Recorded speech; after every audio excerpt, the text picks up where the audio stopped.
ये तो नहीं है कि मैं जाके इमरान खान साहब से पूछूं कि आप कैसे हैं और वो आगे से कहते कि जी मैं ठीक हूँ। सबसे पहले तो ये बताएं कि आज खान साहब से मुलाकात हुई सलमान सफदर साहब की, और 3.5 घंटे कहा जा रहा है कि वो मुलाकात हुई है। इस मुलाकात से फैमिली और पीटीआई की आदत कितनी मुतमईन है? बिस्मिल्लाहिर्रहमानिर्रहीम। पहली बात ये कि सलमान सफदर साहब जो थे वो सुप्रीम कोर्ट ऑफ पाकिस्तान को रिप्रेजेंट कर रहे थे। वो एज अ फ्रेंड गए थे, सुप्रीम कोर्ट ऑफ पाकिस्तान ने उनको भेजा था कि वो रिपोर्ट जमा कराएं। तो उनकी मुलाकात से हमारा तो कोई लेना देना नहीं है। हमारी सेटिस्फेक्शन तो हेल्थ के हवाले से तब होगी जब फैमिली मिलेगी और पॉलिटिकल लोग मिलेंगे, और सबसे बढ़ के हमारे लिए इमरान खान साहब के इलाज का मामला है कि इमरान खान साहब को डॉक्टर देखें कि उनकी सेहत कैसी है और उसके बाद उनकी प्रॉपर ट्रीटमेंट हो। ये तो नहीं है कि मैं जाके इमरान खान साहब से पूछूं कि आप कैसे हैं और वो आगे से कहते कि जी मैं ठीक हूँ। तो वो तो आपको पता है कि इमरान खान साहब, आप इस मुलाकात को ऑन नहीं कर रहे? देखिए अभी वो हमारी मुलाकात तो नहीं है ना, वो तो सुप्रीम कोर्ट ऑफ पाकिस्तान ने की। हमने जाके उनसे पूछा, उन्होंने कोई जवाब नहीं दिया। तो आपकी पार्टी की देखिए हमारे वकील जरूर हैं केसेस में, इमरान खान साहब के वकील जरूर हैं केसेस में, लेकिन जब सुप्रीम कोर्ट ऑफ पाकिस्तान आपको एज अ नुमाइंदा भेजे, देखिए सलमान सफदर साहब बड़े ग्रेसफुल और वो बड़े नामवर वकील हैं, तो उनको अगर कोई जिम्मेदारी मिलती है तो बड़ी ईमानदारी के साथ वो फुलफिल करेंगे। वो अगर हम चाहें भी तो वो, हालांकि हमने जब वो आए पूछा लेकिन उन्होंने कुछ नहीं बताया, वो चले गए। उन्होंने कहा कि जो मुझे सुप्रीम कोर्ट ऑफ पाकिस्तान ने जिम्मेदारी दी है मैं वो जिम्मेदारी पूरी करूंगा। और रही बात सेहत की, तो सेहत के ऊपर हमारी तशवीश आज भी मौजूद है। सेहत के हवाले से हमारी जो परेशानी थी वो पहले से है और आज भी है। जब तक इमरान खान साहब के ज़ाती मालिज नहीं जाते वहाँ पे वो उनकी इन्वेस्टिगेशन नहीं करते और इन्वेस्टिगेशन के बाद उनकी प्रॉपर ट्रीटमेंट नहीं होती, यह खदशात हमारे यानी आपका उनकी हेल्थ को लेकर अभी भी खदशा है? बहुत। क्यों नहीं है खदशा? मरियम भट्टू साहिबा ने एक ट्वीट किया है कि खान साहब की हेल्थ, आंख की जो कंडीशन है वो सही नहीं है, जबकि सलमान सफदर साहब कह रहे हैं कि खान साहब की सेहत बिल्कुल ठीक है। तो ये जो तजाद आया है, देखिए अभी बुशरा बीबी साहिबा की अगर मुलाकात हुई है इमरान खान साहब से, वो उनकी जोजा हैं, तो शायद उनके साथ वो बात शेयर कर सकते हैं जो हर किसी के साथ नहीं शेयर करेंगे। तो इमरान खान साहब तो क्रिकेटर रहे हैं, वो आपको पता है एथलीट है, और एथलीट जो है वो मैदान में आपको कभी नहीं कहेगा कि मैं ज़ख्मी हूँ या मैं बीमार हूँ। तो इमरान खान साहब तो क्रिकेट के ज़माने से भी अगर उनको किसी बड़े मैच में, वो जब मैच खेलते थे तो अगर उनको कोई भी इंजरी आती वो कहते नहीं मैं ठीक हूँ, क्योंकि वो अपने मुखालिफ को कभी कमज़ोरी नहीं देता। तो इमरान खान साहब जो हैं उनकी आँख में अगर इन्फेक्शन है, जो भी इशू है, तो जब तक प्रॉपर डॉक्टर नहीं जाएंगे, उसकी इन्वेस्टिगेशन नहीं होगी, उसकी ट्रीटमेंट नहीं होगी, तो हमें तो कोई सेटिस्फेक्शन नहीं मिलेगी। तो सर क्या सलमान सफदर साहब से पीटीआई की आदत ब्रीफिंग लेगी ओवरऑल कंडीशन के बारे में? अभी देखिए नहीं पता कि सुप्रीम कोर्ट ऑफ पाकिस्तान को रिपोर्ट जमा करने के बाद वो बता सकते हैं, नहीं बता सकते, क्योंकि कानूनी मामला है। क्योंकि सुप्रीम कोर्ट ऑफ पाकिस्तान ने इतना बड़ा एतमाद किया उनके ऊपर कि उनको भेजा एज अ फ्रेंड, अपना फ्रेंड बना के, अपना दोस्त बना के भेजा जेल। तो अभी मुझे नहीं पता कि कानूनी तौर पे क्या इसके कानूनी इसकी हैसियत होगी। यानी कि पिटीशन किसी और वकील ने की थी, लतीफ़ खोसा साहब ने, लेकिन friend of the court Salman Safdar साहब को बना के अभी वकील थे वहाँ पे, सलमान राजा साहब भी थे, लतीफ़ खोसा साहब भी थे, हमारे दीगर वकील भी थे, नईम पंजोता साहब, इंतजार सारे मौजूद थे।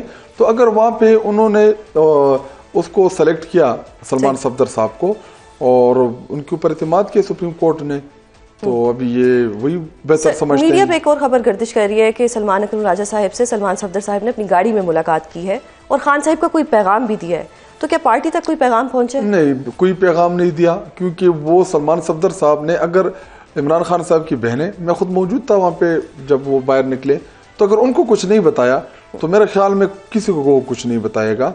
और हालांकि पूछा वहाँ पे मौजूद हमारी पार्टी की आदत ने भी, क्योंकि वो अगर आम एजा लॉयर जाते हैं वहाँ पे, वकील बन के जाते हैं हमारे ही केसेस में, इमरान खान साहब के केसेस में, तो फिर वो आपको आके बताते हैं, अगर कोई पैगाम भी हो, ऑफ द रिकॉर्ड भी हो, वो बताते हैं।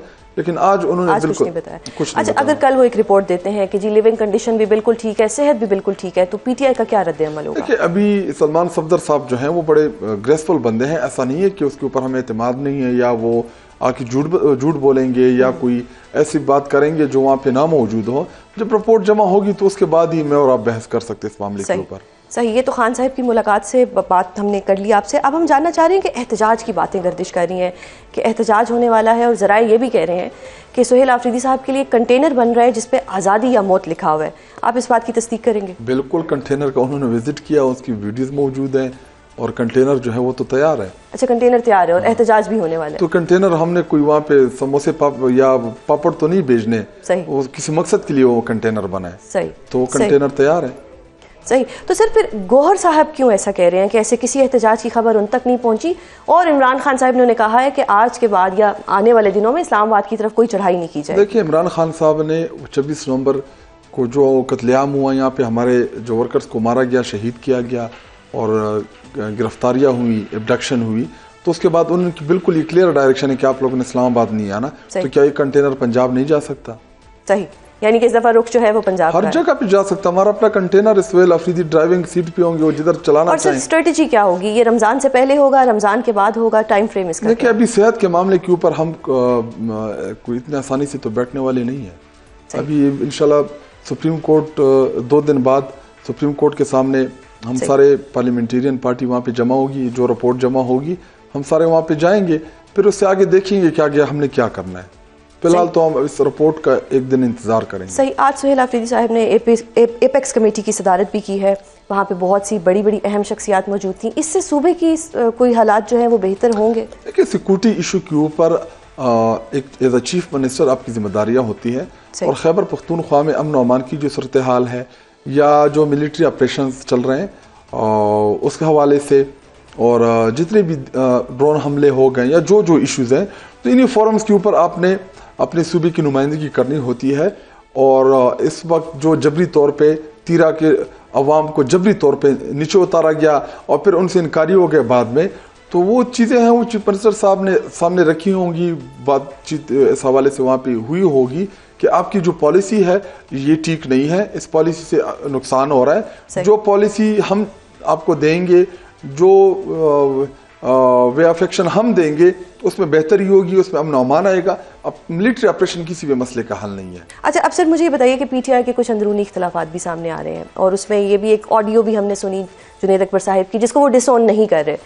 ये जो एक थोड़ा इशू आया है कि उनको आमिर डोगर साहब से कोई इख्तलाफात हैं, आप उनके इन इख्तलाफात की तायद करते हैं या आप उनके मौक़िफ़ को दुरुस्त मानते हैं? देखिए, जुनैद अकबर साहब जो हैं वो कभी कभार गुस्सा कर जाते हैं, और उनका मिजाज ऐसा है कि वो कभी कभार जब गुस्सा हो जाए तो फिर कुछ भी बोल देते हैं। देखिए, जुनैद अकबर साहब जो हैं इमरान खान साहब के बड़े पुराने साथी हैं। उन्होंने अपनी ज़िंदगी का बहुत बड़ा अरसा दिया इस तहरीक को। वो बेसिकली इशू बना था तकरीर के ऊपर, और वो चाहते थे कि मैं तकरीर करूं, और आपको पता है कि वो एक बहुत अच्छे मुकर्रर भी हैं इशूज़ के ऊपर। जो खुदकश हमला हुआ इस्लामाबाद में, या जो बलूचिस्तान की सिचुएशन थी, या खैबर पख्तूनख्वा, पंजाब, या 8 फरवरी, मतलब मुख्तलिफ इशूज़ के ऊपर बात करना चाह रहे थे। तो उनको मौका मिला, लेकिन दो दफ़ा उनका जब नाम अनाउंस हुआ तो वो नहीं थे ईवान के अंदर। तो एक मेरे ख्याल में असद कैसर साहब ने तकरीर कर ली, अचकजई साहब ने तकरीर की, और तो उसके ऊपर वो थोड़े से नाराज़ हुए, और उन्होंने कहा, जुनैद साहब तो कहते हैं मुझे बोलने ही नहीं देते। देखिए, अभी अगर मैं अपनी बात करूं, मैं खुद भी बजट की बात नहीं बोला, और असल में वो तकरीरें जो थी वो इमरान खान साहब की डायरेक्शन आई थी उस वक्त कि ईवान के अंदर एक तकरीर होगी, बाकी प्रोटेस्ट होगा। तो उस वजह से जब एक तकरीर होगी, प्रोटेस्ट होगा, तो मौका नहीं मिल रहा था मेंबरान को।